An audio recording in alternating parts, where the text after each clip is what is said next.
And I don't think either of those two would have been able to cope. They'd been anywhere else. And that was the only good thing that happened, was that they were there. The royal world is shaken as King Charles makes a powerful decision about Archie and Lilibet's HRH passports. What was once seen as a simple request has now turned into a major royal crisis. Behind palace doors, tensions rise, because this moment could change everything for the monarchy. But what really pushed the king to do this? Stay with us. A request that sparked a storm. Something seemingly insignificant lies at the core of the escalating conflict within the royal family. The source of this tension is not a groundbreaking decree or a high-profile announcement. Instead, it revolves around a seemingly mundane request for the renewal of 2 British passports. However, this seemingly innocuous action has sparked significant unease within the monarchy. The passports in question are for Archie Harrison, Mountbatten-Windsor, and Lilibet Diana, Mountbatten-Windsor. Meghan Markle's formidable legal team is spearheading this request, with Prince Harry playing a prominent role and displaying a sense of unease. Earlier in the week, an official petition was submitted to both the HM Passport Office and the Privy Council. Initially, it appeared to be standard documentation. However, a specific aspect of the request altered the situation significantly. The petition called for the immediate inclusion of the HRH designation, signifying his or her Royal Highness, on the passports of the children. This singular detail swiftly transformed a basic procedure into a significant royal matter. The urgency of the situation was heightened by the timing. An upcoming personal journey to Australia in April added to the pressure. Meghan Markle's legal representatives specified a deadline for the resolution, requesting that it be completed by March 29th. Princess Anne, who was involved in managing royal titles and protocols, was tasked with ensuring the matter was addressed promptly. The communication from Meghan's legal team was assertive and straightforward. The Sussex team continued advocating, suggesting that denying the request could be interpreted as discrimination. They argued that rejecting the HRH title might jeopardize the safety of the children. According to their perspective, the title serves as more than just a label. It acts as a shield. They are of the opinion that having the title could enhance the children's security and provide them with opportunities as they grow older. Their concept is straightforward yet impactful. They argue that the title should be an inherent privilege. They contend that by obtaining it early, children will be empowered to make their own choices in the future. They may opt for royal responsibilities or lead a more private life with certain safeguards in place. In their opinion, this is about ensuring opportunities for the years ahead. The response from the palace was prompt. It had a composed, unambiguous, and resolute tone. Princess Anne conveyed the message on behalf of the Crown under the supervision of King Charles III and Prince William. The palace made it evident that the request is more complex than it appears. During the upcoming visit to Australia, Princess Anne highlighted the significance of the HRH title. She explained that if the children accompany them with that title, it would entail various official duties. These responsibilities would involve receiving state-level security measures, such as continuous armed protection from Australian authorities. The public would be responsible for covering the expenses for this security. Additionally, they would be entitled to special protocols at airports, use of government transportation, and official accommodations. These responsibilities are not insignificant.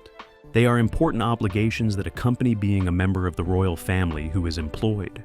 Princess Anne emphasized that these benefits are linked to serving the public, not for personal leisure trips. She believes that utilizing them for a personal excursion would go against royal protocol. She expressed doubts about the Australia excursion.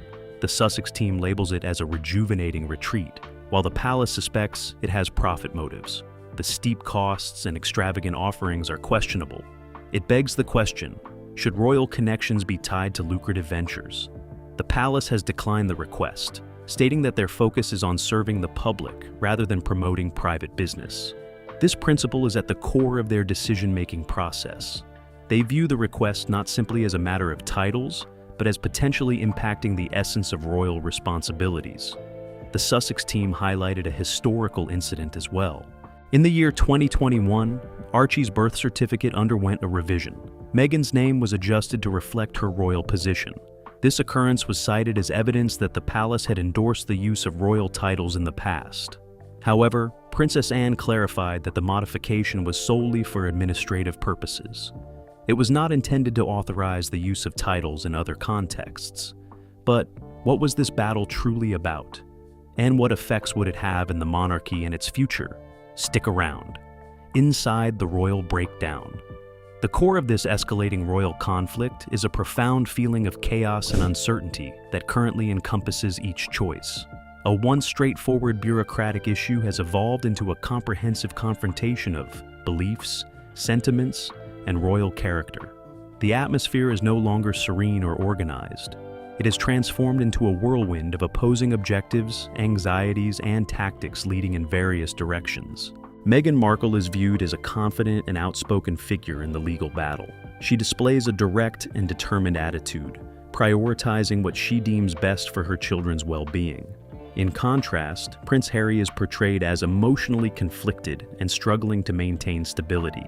He grapples with conflicting internal forces, including the lingering grief from his mother's tragic death and the ongoing concerns about his own security. Additionally, he faces the challenging prospect of opposing his father, King Charles III, and his brother, Prince William, in a highly publicized legal dispute. Harry finds himself conflicted, torn between his desire for safety, particularly when it comes to his children, and the realization that the current confrontational tactics may be hindering any chance of a peaceful resolution. The hope for a straightforward agreement on security now seems unattainable. Princess Anne has assumed a decisive and well-organized position within the palace. She admires the approach adopted by the Duke and Duchess of Edinburgh, Prince Edward and Sophie. Their children grew up with a strong sense of self-reliance. Despite their royal connections, they don't depend on titles for recognition or benefits. Rather, they are respected for leading disciplined lives, being industrious, and avoiding excessive public scrutiny associated with royalty. The Edinburgh model, which is frequently referred to as the standard of equilibrium and accountability, is being showcased. It depicts a lifestyle where royal ties do not guarantee uninterrupted advantages. Conversely, the Sussex scenario is being depicted as more intricate and reliant on royal standing, while also distancing itself from royal responsibilities. This contrast has emerged as a key focal point in the escalating dispute. The palace is holding a strong stance now. King Charles III and Prince William refuse to be swayed by pressure or public requests anymore. They are sending out a consistent and unmistakable message. The HRH title is not something to be taken lightly. It is a privilege bestowed by the monarch and restricted to those who are actively dedicated to the institution. It should not be exploited for personal gain or self-promotion. Due to this, the structure surrounding the royal family has become increasingly exclusive and stringent. Choices are now safeguarded with greater caution than in the past. The entrances, previously perceived as pliable, are now tightly sealed. The center of attention within the palace is on ensuring survival and maintaining stability, rather than on external interference or business growth. As of March 29th, the palace shows no indication of altering its stance. It has been reported that Archie and Lilibet are caught in the midst of decisions being made by the adults in their lives.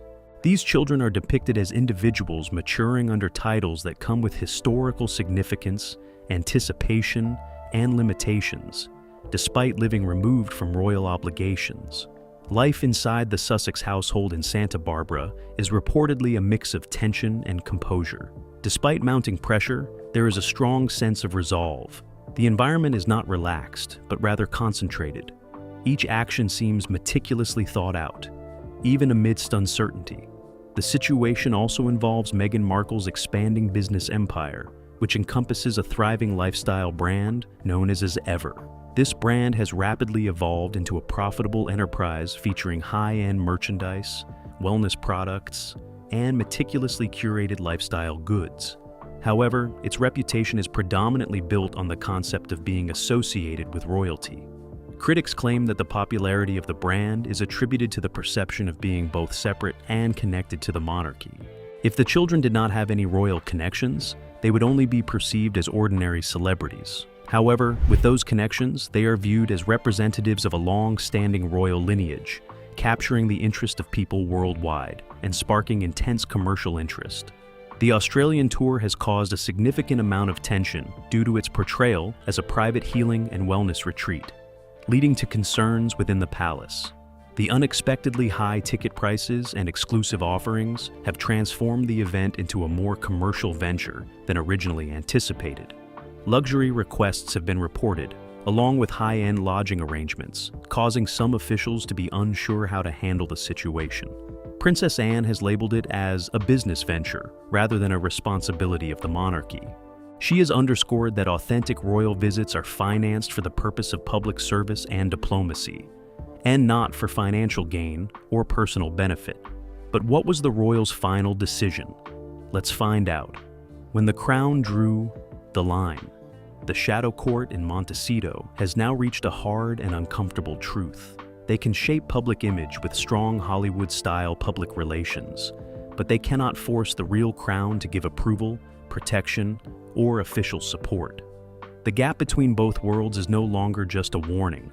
It is becoming a real and steady separation that cannot be ignored anymore. As the March 29th passport decision reached, the mood inside the British establishment has changed deeply.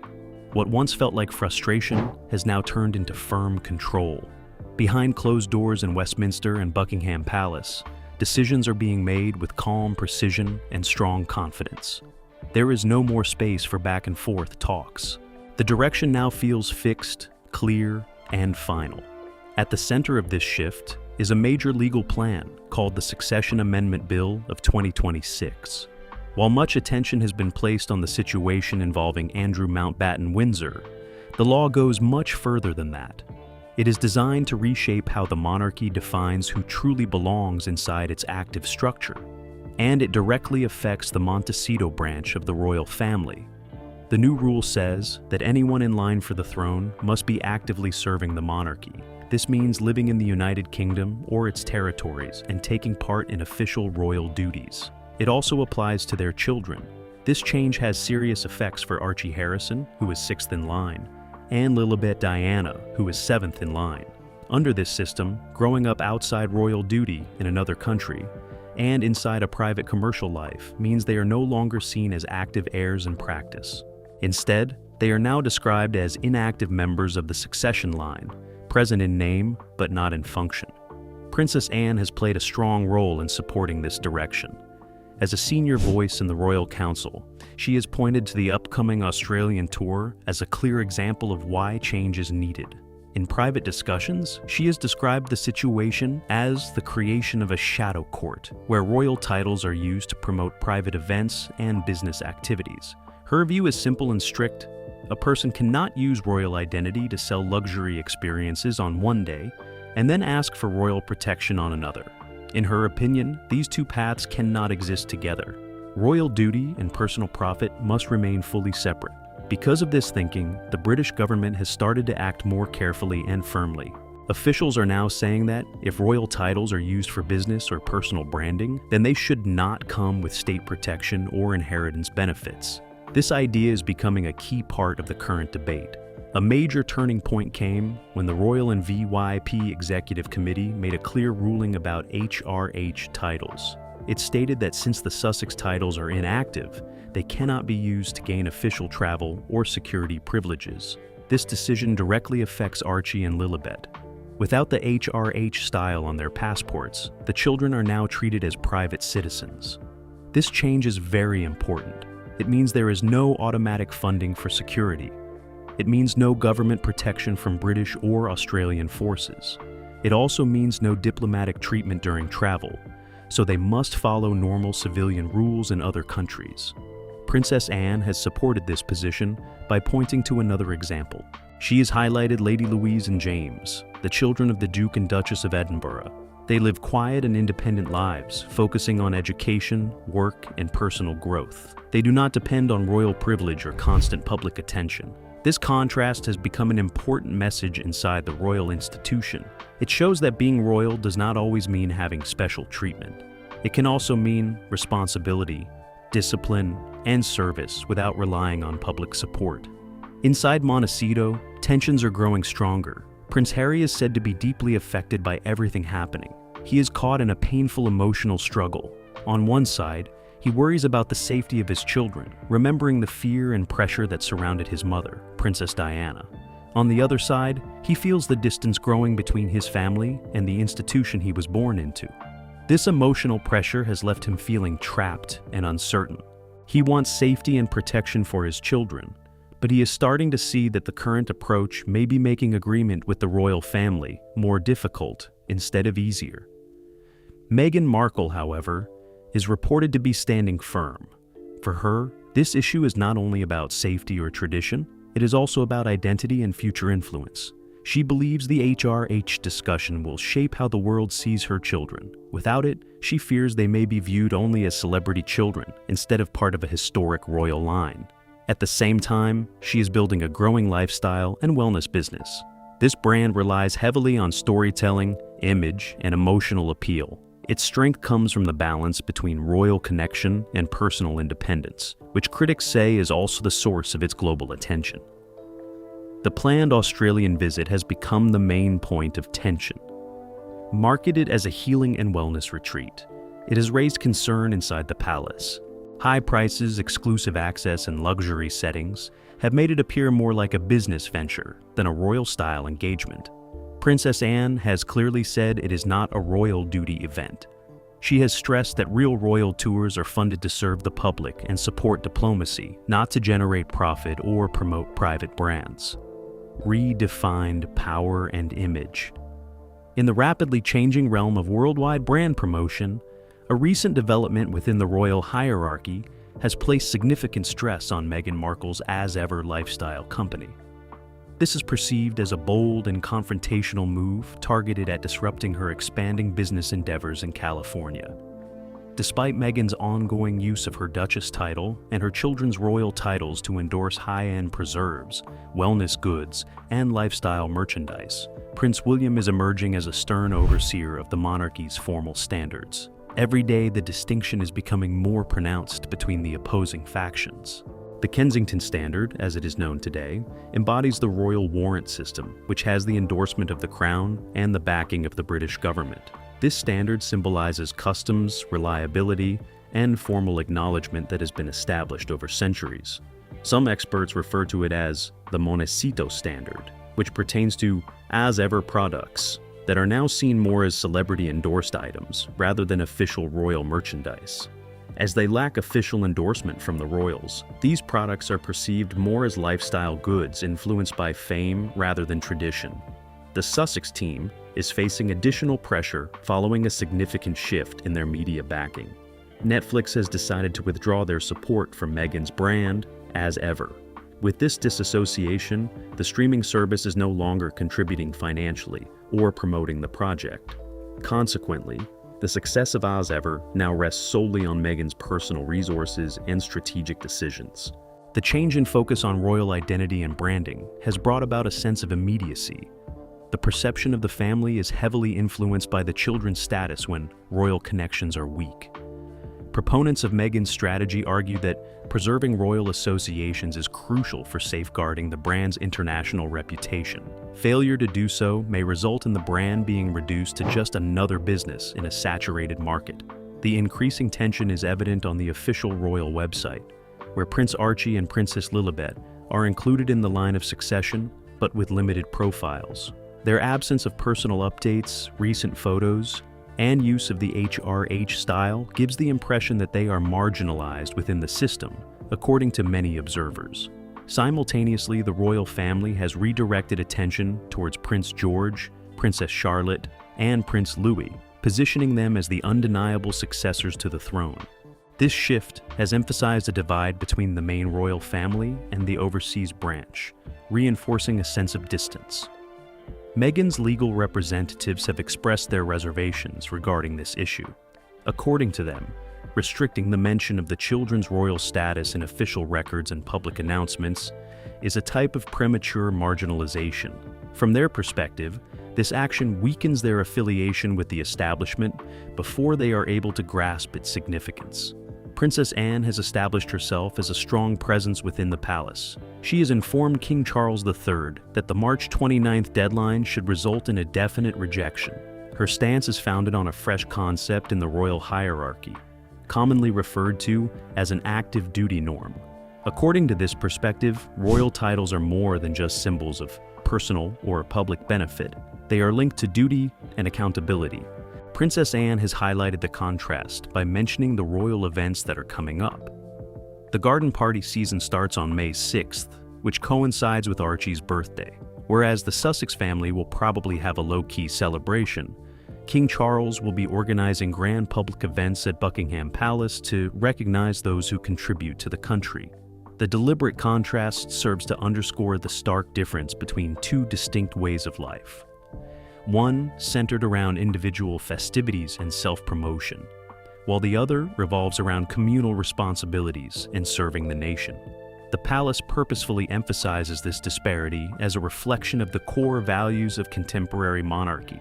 The imminent deadline has transformed the passport matter into a significant test of King Charles's aspirations for a more streamlined monarchy. Giving in to the HRH request could undermine the regulations he is attempting to reinforce, while rejecting it may result in a legal dispute within his family.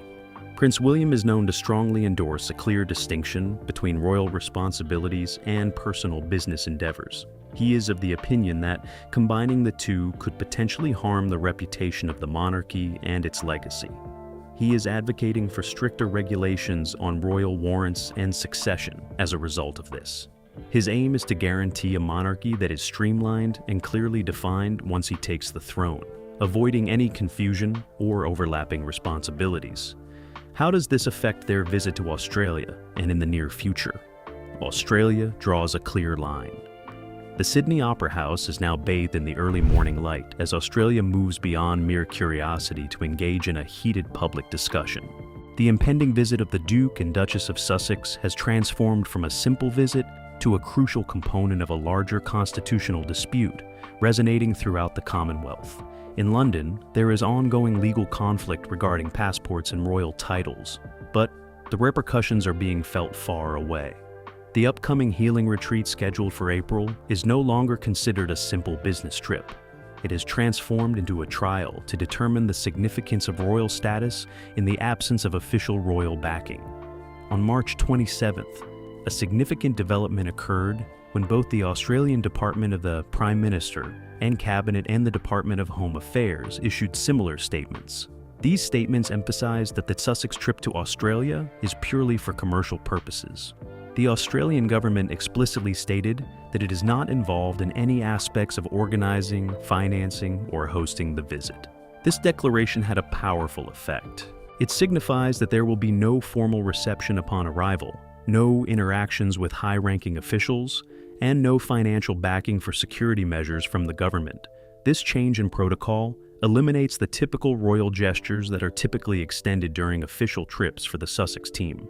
Simultaneously, a digital problem within the As Ever brand framework led to a significant breach on March 25th. The breach exposed internal data suggesting that the brand is worth $36 million. Yet, it also indicated a concern within the organization. The brand's value is largely influenced by its association with the royal family. Princess Anne has utilized this information to reinforce her strong stance. She contends that the Sussex family's actions are implying that they want governments to back a private enterprise by supplying security and protection, all while charging exorbitant fees for public events. This has become a major sticking point of contention. The Australian event has sparked inquiries as well. According to sources, entrance fees have soared to approximately $3,000 for special wellness sessions. Critics argue that this setup forces the general public to double pay by acting as both consumers and possibly bearing security expenses. The Succession Amendment Bill of 2026 is making progress in London at a rapid pace. Despite the focus being on Andrew Mountbatten Windsor, the bill also includes regulations regarding royal obligations. According to the new law, only royals who are actively working and residing in the United Kingdom or its territories are eligible to stay in the line of succession. If this is approved, it will have a direct impact on Archie and Lilibet. Although they will continue to be mentioned in historical documents, their position in the line of succession will be temporarily halted. Some government representatives are labeling them as inactive successors due to their absence from royal obligations in the British monarchy. Princess Anne has endorsed this approach, believing it to be a true reflection of the situation. According to her, royal titles should be tied to one's actions of service, rather than where they are or how they present themselves. Her endorsement has further strengthened the government's stance as talks progress. In Australia, there has been a surge in public opposition to taxpayer funding for the Sussex visit. A petition calling for an end to such support has generated a large number of signatures. Discussions in leading newspapers online have become so intense that comment sections had to be briefly shut down, an unusual occurrence in stories related to the royals. The Iron Core decision. With the March 29th deadline for passport renewal fast approaching, the palace has adopted a strong and unwavering stance. The environment is now rigid and non-negotiable. King Charles III and Prince William have delivered a straightforward message. If someone decides to live a life that is not aligned with royal responsibilities and seeks complete commercial independence, they will no longer have the support or security of the crown. In this world, Archie and Lilibet, who are now 7 and 4 years old, find themselves at the core of a significant divide. While their parents view their royal titles as important resources that enhance their international lifestyle and brand, their grandfather and the institution he heeds see these titles as symbols of duty, responsibility, and adherence to strict constitutional boundaries. This conflict has now become the focal point of what is being referred to as the grand separation by many. As the April Australian tour approaches, there is a shift happening, where the children are becoming more involved in a world focused on branding and public image. Rather than being prepared for their future roles as working royals, they are now associated with a personal life established in California. The increasing disconnect from royal traditions is heightening the sensitivity of the situation as the deadline looms closer. A dispute that started as a legal matter has evolved into something enduring. The passport problem is no longer considered just an administrative issue. It now represents the clear distinction between royal responsibilities and personal aspirations. Meghan Markle's legal team's efforts to use legal tactics to pressure the crown have been met with a resolute and silent rejection from the constitutional framework. There was a significant event when a confidential memo from the Home Office was revealed, apparently influenced by Princess Anne. The memo outlines the Crown's stance using what is currently known as the functional title doctrine. According to this principle, royal styles like HRH can only be used on official documents if the individual is actively working for the monarchy. Archie and Lilibet are unable to be officially recognized as HRH on passports due to their lack of involvement in royal duties. The palace clarifies that this decision is not meant to be punitive or a personal rejection, but rather a necessary adherence to passport regulations and constitutional guidelines. Public backlash against the Sussex Australian tour has escalated, fueled by news of exorbitant VVIP ticket prices reaching up to $5,000. This controversy has sparked discussions in the media of both Britain and Australia, with skeptics questioning whether the royal family's reputation is being exploited for profit rather than serving the public good. Princess Anne has strengthened this argument by citing instances within the royal family. She has emphasized how Lady Louise, despite her royal heritage, leads a discreet professional life and journeys as an ordinary individual without any special privileges. This contrast has enhanced the distinction between the two viewpoints in the public discourse. The progression of the 2026 Succession Amendment Bill has heightened the severity of the situation. The new law suggests that only working royals residing in the UK can maintain their place in the line of succession. Should it be approved, Archie and Lilibet's positions within the royal hierarchy will be permanently altered. Their names would continue to appear in historical documents, but their role in the royal line would be temporarily halted. This represents a significant change in the way the monarchy views membership and duty. According to sources close to him, Prince Harry is feeling deeply impacted by the situation. It is said that he is grappling with the thought that his kids may be perceived as famous visitors rather than members of the royal family on a global scale. His worry about their well-being is still prominent, influenced by his family's history and his own life experiences. Prince William is reportedly unwavering in his stance. He believes that being protected by the royal family requires a strong dedication to fulfilling royal responsibilities. In his opinion, straying away from the institution also means forfeiting its protection.